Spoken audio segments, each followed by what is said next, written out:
Slow love, uncomplicated touch, stable as we go, consistent as we grow. I want slow love, no need to. Bonjour, c'est Corinne sur l'heure d'éveil. Je suis très heureuse de vous retrouver pour un nouveau podcast que je vais intituler aujourd'hui « Pourquoi est-ce si difficile de sortir du concept flamme jumelle ?» Je tenais vraiment à vous parler de ce sujet aujourd'hui car je reçois de nombreuses personnes, et des femmes principalement, qui sont très affectées par une relation amoureuse un peu particulière, obsédante, bouleversante et souvent très atypique. Et lorsqu'elles commencent à rechercher des informations sur ce sujet, souvent elles tombent très rapidement sur la notion de flamme jumelle, qui est un sujet dont on entend beaucoup parler, mais qui, je pense, alors là ce n'est que mon avis évidemment, peut faire plus de mal que de bien lorsqu'on ne prend pas assez de hauteur vis-à-vis de ce que cette relation implique. En fait, sur ce chemin de vie, vous allez en général vivre plusieurs expériences amoureuses qui vont à chaque fois vous transformer, vous faire évoluer. Elles vont vous permettre de mieux vous connaître, de conscientiser vos blessures, de mesurer votre dépendance affective, etc. Pour certaines personnes, une relation que j'appelle hors norme peut se présenter. Alors généralement, ce type de relation arrive lorsqu'on a déjà pas mal cheminé, mais ce n'est pas toujours le cas. Et c'est comme une expérience ultime qui va vous faire goûter à cet amour divin qui n'est autre que votre propre flamme intérieure. Ce sont souvent des relations extrêmement bouleversantes, car l'amour ne ressemble en rien à ce qui a pu être vécu dans les relations précédentes. Quand les personnes que je reçois en parlent, souvent le vocabulaire n'est pas le même que pour une relation classique. J'entends souvent des mots comme « je ressens pour cette personne à la fois de l'amour, de l'amitié, un lien fraternel » ou alors « j'ai l'impression de l'avoir toujours connue » ou « je me sens tellement bien avec cette personne alors que je l'ai à peine vue ». Parfois, certaines personnes n'ont même jamais rencontré l'autre. L'amour est arrivé juste au travers de la voix, via des échanges téléphoniques. Bref, cet amour ne rentre pas vraiment dans une seule case, mais le ressenti est très puissant et l'autre devient très rapidement une obsession presque invivable. Dans 95% des cas, la relation ne dure pas très longtemps, car les deux personnes de ce duo ne sont pas prêtes à vivre un tel amour et elles devront démarrer chacune de leur côté un vrai parcours initiatique qui a pour but premier de les reconnecter à l'amour véritable à l'intérieur d'elles-mêmes avant de pouvoir vivre cet amour au sein du duo ou dans une autre relation. Alors ce qu'il faut savoir, c'est que ces relations n'ont rien à voir évidemment avec le modèle de la princesse et du prince charmant. Parce que c'est un parcours très souffrant au départ et qui demande d'aller explorer vos ombres afin d'y mettre de la lumière. Il ne s'agit pas d'une relation romantique, mais plutôt d'un amour qui se veut inconditionnel. En tout cas, le but de cette expérience est de vous faire vivre l'amour inconditionnel pour vous-même d'abord et pour les autres ensuite. Sur ce type de parcours, tout est différent des autres relations vécues auparavant. Il y a beaucoup de signes, de synchronicité, de visions, des rêves prémonitoires. Les deux personnes du duo sont souvent très différentes et ne rentrent pas dans les cases habituelles de leur précédent parcours amoureux. Elles sont complémentaires et elles vont cheminer en parallèle en se faisant évoluer l'une et l'autre et souvent de manière inconsciente. Ce qui est étrange, c'est que le lien ne semble jamais vraiment rompu. Et même si la personne décide de sortir de cette relation, la vie la ramène toujours vers l'autre inlassablement. Ce qu'il faut vraiment comprendre, c'est que cette expérience est une des expériences qui peut arriver pour déclencher chez vous un éveil de conscience, tout comme une EMI, une expérience de mort imminente par exemple, ou un grave accident, ou un décès, peu importe. Le problème, c'est que comme vous avez goûté à cet amour puissant en vous au travers d'une autre personne, vous restez tout le temps focalisé sur cette personne. Et le concept flamme jumelle, tel qu'il est décrit, ne fait que renforcer cette croyance qui vous détourne du bon chemin. Que cette personne que vous avez rencontrée soit réellement une personne avec laquelle vous allez vivre une relation ou pas, le fait de rester focalisé sur elle vous empêche de faire votre chemin d'éveil, ce chemin de retour vers vous-même. Le concept FJ vous parle toujours de réunion, mais c'est d'abord une réunion avec vous-même qu'il faut cibler, et surtout pas avec l'autre. Ce parcours vous pousse à démarrer un chemin d'éveil. Or, il s'agit d'un chemin individuel, un chemin d'individuation, pour reprendre le terme de Gustav Jung.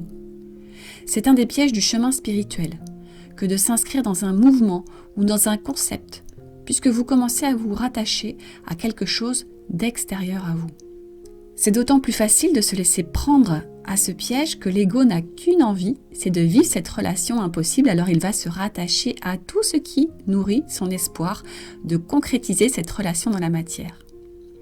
En plus, la plupart des personnes qui me contactent sont vraiment en dépendance affective. La dépendance vis-à-vis d'une personne qui souvent est dans le silence, est en fuite, n'est même pas là depuis plusieurs mois, plusieurs années parfois. Mais elles sont également en dépendance vis-à-vis du concept. Et c'est ça qui est peut-être le plus préjudiciable. On pourrait faire le parallèle avec une personne qui perd un être cher, par exemple, et qui souhaite tout le temps garder le contact avec lui au travers d'un médium ou de l'écriture automatique.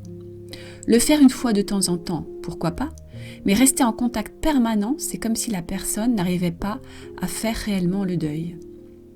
Eh bien, c'est la même chose dans cette relation.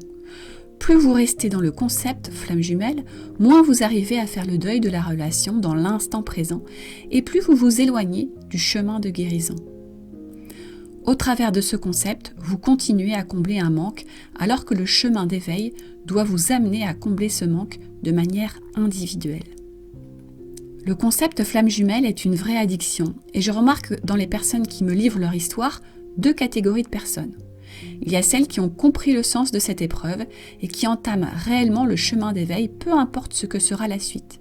Elles ont compris que la seule issue de secours, entre guillemets, est le chemin de retour à soi, sans plus jamais se focaliser sur l'autre. Et puis, il y a l'autre catégorie qui n'arrive pas à dépasser le stade du lien amoureux au sens classique du terme, qui ne prennent pas réellement le chemin de l'éveil, qui se rattachent à tout ce qui est en lien avec l'autre et qui ne cessent de souffrir pendant des mois et des années. La première catégorie finit par se détacher du concept, n'écoute plus de vidéos en boucle sur le sujet, ne nourrit plus l'ego avec la réunion à tout prix, avec les signes, les synchronicités, avec les rêves et les visions, mais entame la vraie quête spirituelle, celle du retour à soi, de la connexion à quelque chose de plus grand en soi, et au fait qu'elles sont sur Terre pour évoluer et contribuer à élever les vibrations. Elles finissent par sortir de la souffrance. La deuxième catégorie reste enfermée. D'ailleurs, parfois, j'ai des personnes qui me disent « j'ai l'impression de tourner en rond dans un bocal ». Elles sont toujours dans le concept flamme jumelle car elles nourrissent toujours leur ego avec cette idée que l'autre reviendra quand elles auront fait ceci ou cela. Le chemin est très partiel souvent, car il est conditionné. Les actions sont faites avec une arrière-pensée de stratégie égotique. Évidemment, il n'y a aucun jugement à cela, car c'est souvent inconscient et c'est humain de s'engouffrer là-dedans.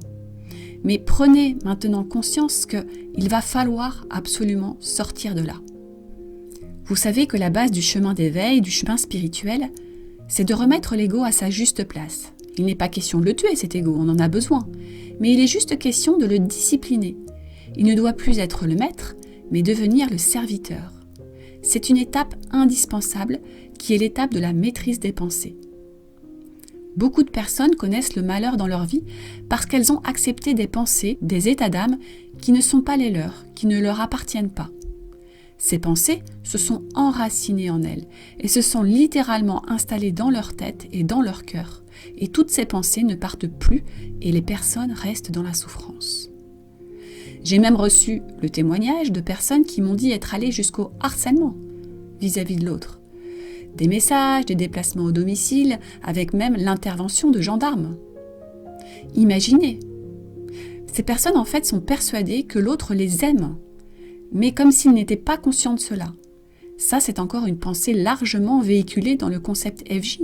Et vraiment, certaines personnes s'engouffrent là-dedans sans aucune certitude sur un amour partagé. Si vous restez dans le concept flamme jumelle, votre ego va toujours se nourrir de ce concept pour à nouveau reprendre le pouvoir.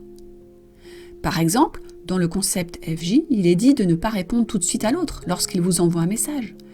Il s'agit là d'une stratégie égotique qui vous empêche de vous connecter à votre être véritable et donc à la conscience universelle pour savoir ce qui est réellement le mieux à faire dans ce cas-là. Non seulement ce concept vous maintient dans votre conscience humaine qui a une vision limitée et étriquée de l'amour, mais en plus il vous enferme dans une vérité qui n'est pas la vôtre et qui est véhiculée par un mouvement dont on ne connaît pas toujours les intérêts. Il y a beaucoup de personnes qui sont vraiment de bonne foi, mais est-ce que toutes les personnes qui parlent de ce sujet-là le sont réellement ? N'oubliez pas qu'un chemin d'éveil ne se fera que par vous-même et jamais selon les injonctions de qui que ce soit. D'ailleurs, lorsque j'accompagne les personnes sur ce chemin d'éveil, je leur dis toujours que toutes les clés sont en elles. Moi, je ne suis là que pour les guider, les inspirer, mais ce sont les personnes accompagnées qui font leur propre chemin selon leur propre ressenti intérieur. Jamais je n'impose quoi que ce soit, je suggère, je donne un élan. En fait, je leur montre le chemin du retour intérieur, tout simplement. Souvent, le concept flamme jumelle vous détourne de cela puisqu'il vous maintient toujours dans une tension pour tout le temps vous ramener à l'autre. Le concept flamme jumelle vous parle d'étapes, alors que sur ce chemin d'éveil, vous ne devez vivre que dans un seul instant, l'instant présent. C'est l'ego qui a tout le temps besoin de se projeter. Ce concept vous parle aussi d'objectifs, de réunion, être avec l'autre, créer une relation avec l'autre. Mais si cette personne n'est pas prête et ne le souhaite pas, pensez-vous que vous êtes dans l'amour inconditionnel en pensant cela ?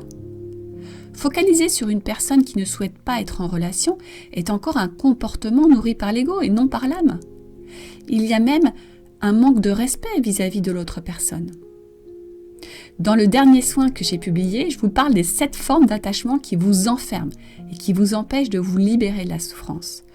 Je vous les présente rapidement pour vous montrer justement combien l'attachement est encore un besoin de votre ego et souvent nourri par le concept lui-même. Votre premier attachement, c'est l'obsession ressentie envers cette unique personne et qui vous empêche vraiment de vibrer librement l'amour au-delà de cette relation. La dépendance vis-à-vis d'une personne va à l'encontre d'un parcours initiatique, dans lequel il nous est vraiment demandé de ne plus être dépendant de qui que ce soit et de quoi que ce soit. C'est vraiment important de comprendre ça. Ensuite, votre deuxième attachement, c'est l'idéalisation de ce lien. C'est vrai qu'il est puissant ce lien, mais finalement, il n'est pas aussi idyllique que vous le souhaiteriez. Parfois, certaines personnes me disent qu'elles ne savent même pas si l'amour est partagé. Et cela peut aller très loin dans l'idéalisation ou dans l'illusion. Il y a une telle dépendance dans cette relation que certaines personnes peuvent s'inventer une histoire qui sera forcément nourrie via le concept FJ. Alors que si elles n'en avaient même pas connaissance, elles ne trouveraient aucune raison de poursuivre cette relation non partagée. Votre troisième attachement est celui de vos émotions. L'être humain, il aime, il adore les émotions fortes. Et dans ce concept, les personnes sont servies, parce qu'il y a beaucoup de hauts et beaucoup de bas. Ceci va encore à l'encontre du chemin spirituel qui vous demande d'emprunter la voie du milieu, et donc de savoir maîtriser vos émotions. Dans ce concept FJ, il y a un peu le côté drama qui est exacerbé. Il faut vraiment sortir de ce fonctionnement-là. Ensuite, votre quatrième attachement, c'est le concept en lui-même qui, à la base, s'inspire de la notion de couple divin. Alors, ce couple divin, il trouve ses racines dans différentes traditions spirituelles et philosophiques à travers le monde. La tradition grecque, égyptienne, hindoue. Mais ceci n'a strictement rien à voir avec une relation de couple traditionnelle. Il demande d'aller beaucoup plus loin qu'une vision restreinte de l'amour. C'est un long chemin que peut-être tout le monde n'aura pas envie d'emprunter. Si vous en restez au couple amoureux humain, eh bien vous souffrirez. Votre cinquième attachement, c'est la recherche d'occupation. Souvent, quand vous vivez ce lien, vous écoutez en boucle des vidéos sur le sujet. Dès que vous le pouvez, vous en parlez autour de vous, vous scrutez parfois les réseaux sociaux pour savoir ce que fait l'autre personne. En fait, vous vous nourrissez de tout ce qui tourne autour de ce lien. Ce qui vous détourne de l'objectif initial du parcours initiatique, c'est-à-dire vous-même. Votre sixième attachement, eh bien, c'est la dépendance au monde de l'invisible. Les personnes qui me parlent de leur histoire, souvent, je remarque qu'elles manquent d'ancrage. Elles vivent la relation uniquement dans leurs pensées, dans le monde de l'invisible, dans le subtil. Tout tourne autour de cette relation. C'est comme si elles étaient happées par ce lien qui finit par les déconnecter de la réalité. Et puis enfin, votre 7e attachement, c'est le phénomène amplificateur autour des signes, des synchronicités, des rêves. Alors, effectivement, ce phénomène, il existe, certes, mais souvent il est amplifié par l'obsession autour du concept lui-même, flamme jumelle. Parce qu'à force de concentrer toutes vos pensées et toutes vos intentions autour de cette personne, vous générez vous-même une partie des signes et des rêves, car oui, vous êtes des êtres créateurs. La plupart des personnes qui sont sorties de la souffrance, et donc du concept, une fois dans la plénitude, constatent que les signes diminuent de manière flagrante. Et surtout, quand certains signes se présentent encore, elles ne les interprètent plus avec l'ego, qui veut absolument que la relation se concrétise, mais avec l'âme qui, elle, garde la foi. Si cette relation doit un jour se matérialiser, peu importe sa forme, cela se fera, signe ou pas. Tout ce qui vous attache vous détourne de la quête de soi. Vous devez vraiment comprendre que le chemin de la verticalité, ou ce chemin d'éveil de soi, ne sera efficace que quand vous vous détacherez de tout concept et de tout mouvement. Vous pouvez évidemment faire des recherches, étudier, vous intéresser à certains courants spirituels, mais cela reste de la curiosité, de l'intérêt, et surtout pas un dogme qui vous enferme. Dans 90% des cas, les personnes sont prisonnières du concept flamme jumelle et ne cessent de souffrir. Les 10% restants ont compris qu'elles avaient toutes les réponses en elles et sortent enfin de la souffrance. Alors évidemment, que vous vous attachiez au concept au début pour comprendre certaines choses, cela peut se comprendre. Il n'y a pas de souci et surtout il n'y a aucun jugement. Ça peut être un passage nécessaire. Mais que vous vous y accrochiez coûte que coûte signifie que vous n'avez pas réellement démarré le parcours initiatique. C'est comme si vous restiez coincé à cette étape parce qu'il y a encore des peurs et sûrement encore de la dépendance affective. Sortir complètement du concept FJ, c'est un peu comme un saut dans le vide, mais qui sera extrêmement libérateur. Cela va vraiment vous sauver. Vous savez, sur le chemin spirituel, notre plus grand ennemi, c'est notre ego. Et nous y sommes tous confrontés. Et évidemment, moi, je n'échappe pas à cette règle. Donc, il faut vraiment s'observer très régulièrement pour savoir si notre ego ne serait pas en train de se nourrir de quelque chose pour encore une fois reprendre le pouvoir car lui, il a très peur de disparaître. Même si on sait qu'il ne disparaîtra jamais vraiment.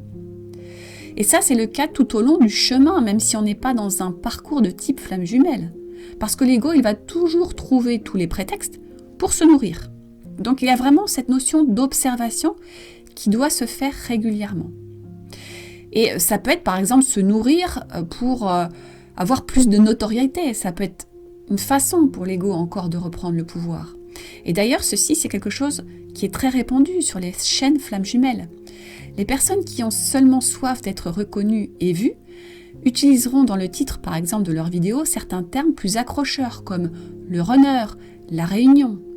Avec ce type d'accroche, les vidéos souvent font un nombre de vues incroyable. Et si la personne qui publie ne prend pas un peu de hauteur et ne voit pas le piège tendu par son ego, elle va s'y laisser prendre et elle ne sera peut-être plus dans l'alignement. Tant qu'elle n'en a pas conscience, c'est pas très grave.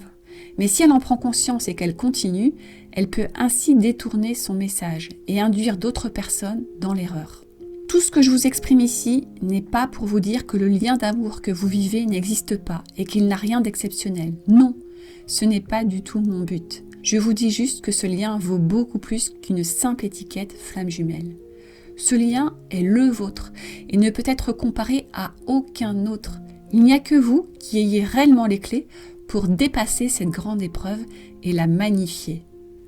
Ce lien d'amour est très beau et vous devez vibrer l'amour à la hauteur de ce lien.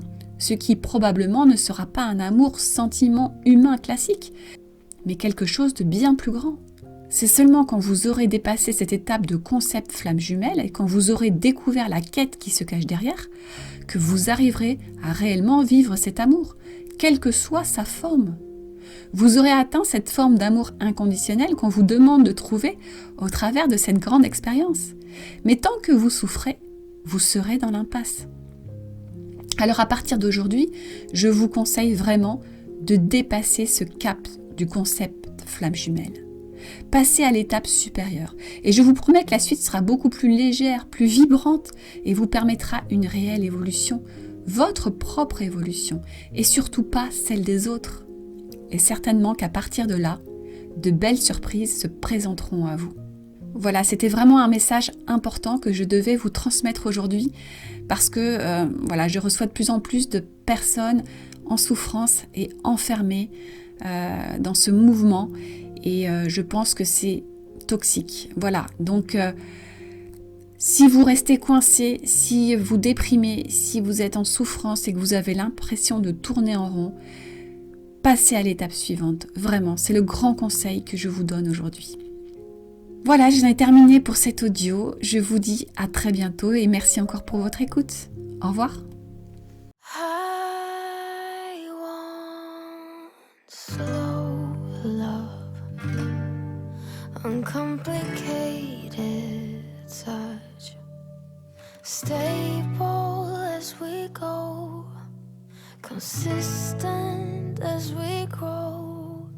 I want slow love, no